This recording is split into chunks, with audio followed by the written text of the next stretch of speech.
Hi friends, welcome back to my channel Lakshmi spicy tasty food. ఈ recipe కోడిగుడ్డు వెల్లుల్లిపాయ కారం.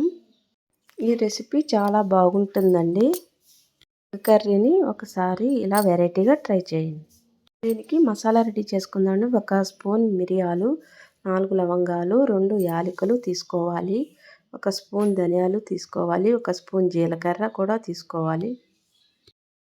2 వెల్లుల్లిపాయలు తీసుకోవాలండి. వెల్లుల్లిపాయలు మనం రెబ్బల కింద తీసుకుని మిక్సీలో వేసుకోవాలి. 1 స్పూన్ సాల్ట్, 1 స్పూన్ కారం, ఇవన్నీ వేసుకొని మనం బాగా మిక్స్ చేసుకోవాలి. ఇలా చూపించిన విధంగా దీన్ని ఒక గిన్నెలో తీసేసుకోవాలి. మనం ఇప్పుడు స్టవ్ మీద ఈ ప్యాన్ పెట్టుకుని 1/2 బౌల్ ఆయిల్ వేసుకోవాలి.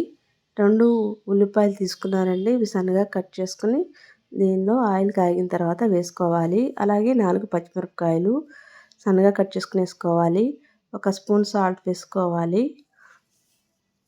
పోకపోతే మళ్ళీ 1/2 స్పూన్ వేసుకోవాలండి.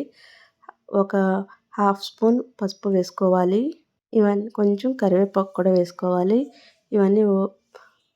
ఇవన్నీ ఒకసారి కలుపుకొని 10 నిమిషాల వరకు వేగించుకోవాలి. ఉల్లిపాయ బాగా వేగిన తర్వాత మనం ఎగ్స్ వేసుకోవాలి. ఇలా వీడియోలో చూపించిన విధంగా ఎగ్స్ వేసుకొని మన సిమ్లో మూత పెట్టుకోవాలండి. 10 మినిట్స్ అయిన తర్వాత ఇలా వస్తుంది. ఇలా 1 బై 1 అన్నీ మనం వరుసలో మళ్ళీ అలా పెట్టుకోవాలి. ఇప్పుడు మనం కారం రెడీ చేసుకున్నాం కదా, ఈ కారాన్ని కూడా ఒక పక్కగా తీసుకొని మనం ఇది వేయించుకోవాలండి. దీనిలో మనం ఏం వాటర్ వేయట్లేదు. ఇది సిమ్లో పెట్టుకుని వేగించుకోవాలి. ఇలా ఒక 10 మినిట్స్ ఉడికించుకోవాలండి. ఇలా వస్తుంది. తర్వాత అన్నీ వీటికి మసాలా అంతా పట్టేటట్టు మనం ఇలా కలుపుకోవాలి. ఇలా ఒక 5 మినిట్స్ వరకు మన స్టవ్ మీద ఉంచుకొని మనం వేరే గిన్నెలో సర్వ్ చేసుకోవాలి.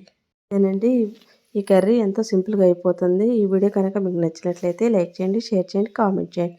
Please subscribe my channel. Thank you for watching.